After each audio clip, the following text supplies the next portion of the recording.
여러분 안녕하십니까? 9월 26일 목요일 KTV 뉴스 시작합니다. 윤석열 대통령이 최근 출생아 수, 혼인 건수가 출산율 반등에 희망을 보이고 있다며 민관이 힘을 모아 확실한 반전 모멘텀을 마련해야 한다고 강조했습니다. 이를 위해서는 청년들이 일과 육아를 병행할 수 있도록 일터의 환경을 바꾸는 게 최우선 과제라며 이를 지원하는 기업의 세제 혜택 등 인센티브를 검토하겠다고 밝혔습니다. 최영은 기자의 보도입니다. 지난 6월에 이어 또다시 인구 비상대책회의를 주재한 윤석열 대통령. 최근 출산율 반등의 불씨가 살아났다며 확실한 반전의 모멘텀이 마련돼야 할 거라고 말했습니다. 이를 위해선 출산과 육아가 행복한 경험이 돼야 한다며 청년들이 일과 육아를 병행할 수 있도록 일터의 환경과 문화를 바꿔나가는 게 최우선 과제일 거라고 밝혔습니다. 그러면서 먼저 기업의 인식을 바꿔야 한다고 설명했습니다.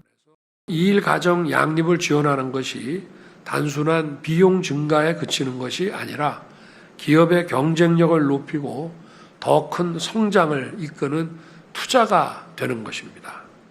윤 대통령은 이어 정부도 인센티브 등을 통해 일과 가정의 양립을 지원하는 우수기업의 노력을 뒷받침하겠다고 밝혔습니다.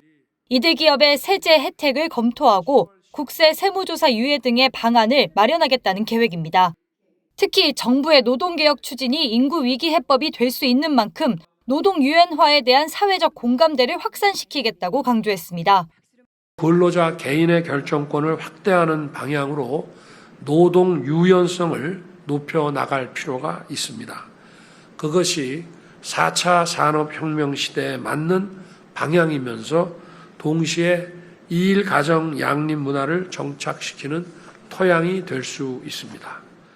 윤 대통령은 아울러 인구 위기 극복은 사회 전체가 힘을 모아 인식과 구조를 개선해야 하는 과제라며 경제계와 금융계, 학계, 방송계, 종교계 등이 만든 저출생 극복 추진본부가 역할을 해줄 것을 거듭 당부했습니다. KTV 최영은입니다.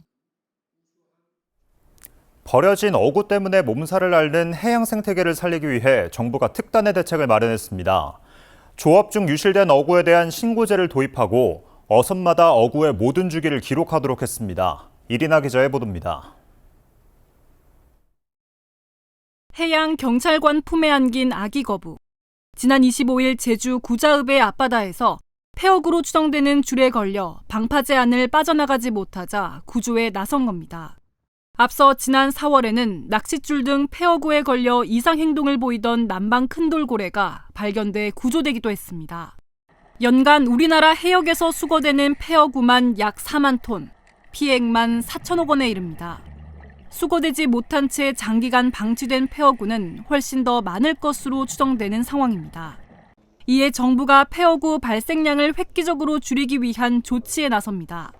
국정 현안관계 장관회의를 주재한 한덕수 총리는 조업 중 유실된 어구에 대한 신고제를 도입하고 어선의 어구 사용량과 폐어구의 반납을 기록하는 어구 관리 기록부 제도도 시행할 것이라고 밝혔습니다.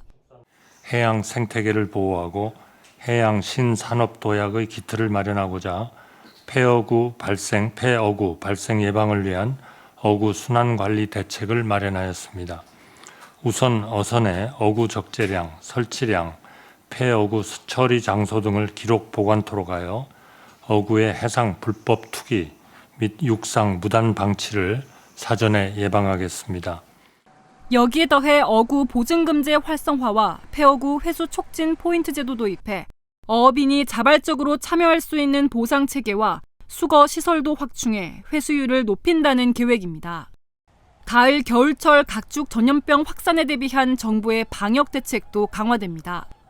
다음 달부터 내년 2월까지를 겨울철 가축 전염병 특별 방역 대책 기간으로 정해 대형 산란계 농장 등 취약 농가를 집중 관리하고 구제역과 같은 백신 접종이 필요한 가축 전염병에 대해서는 다음 달 안으로 접종을 완료할 방침입니다.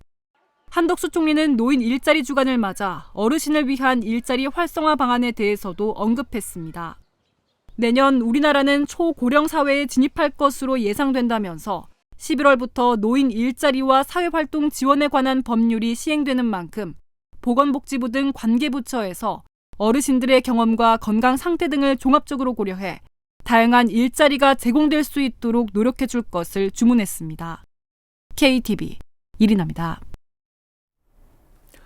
우수인재 유치와 이민자 사회 통합 강화 등을 골자로 한 정부의 새로운 출입국 이민 정책이 발표됐습니다.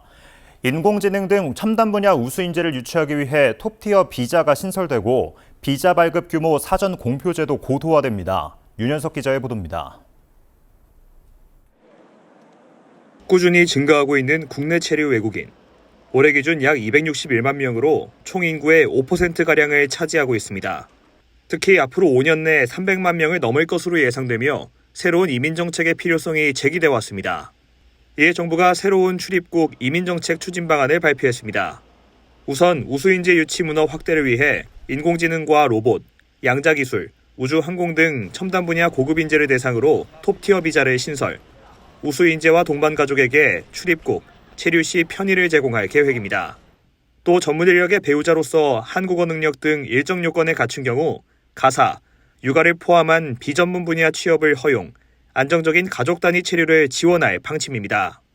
민관합동심의기구를 신설해 경제계나 지자체가 제안하는 비자제도 개선안을 실제 제도로 구현하는 프로세스를 구축합니다. 또 인구 감소에 맞닥뜨린 지자체가 지역 발전 전략에 맞게 외국 인력을 유치할 수 있도록 비자제도를 개선하고 지역 맞춤형 이민 정책을 추진합니다. 이민자 사회통합 정책도 발표됐습니다. 당초 대학에 진학해야 취업비자가 발급됐던 이민 2세대 등 외국인 청소년의 경우 고등학교 졸업 후 대학에 가지 않더라도 취업비자로 전환할 수 있도록 허용합니다. 장기 체류 예정인 외국인에게는 입국 전 사회통합교육을 제공, 조기 적응을 지원합니다. 입국 후에는 체류 유형별 교육 수요에 맞춰 맞춤형 사회통합교육을 제공합니다. 이 밖에도 업종, 직종별 인력수급 불균형과 불법 체류 상황 등을 과학적으로 분석하는 외국 인력 도입 시스템 구축과 비자 발급 규모 사전 공표제 고도화 방안도 발표했습니다.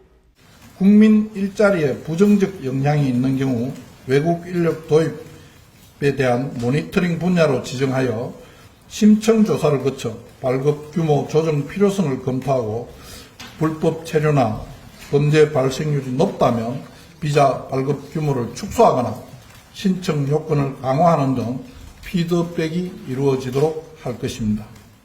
정부는 새로운 출입국 이민정책 추진 방안을 통해 주력산업 경쟁력의 바탕이 되는 전문 인력을 5년 이내에 10만 명 이상 추가 확보할 것으로 전망했습니다.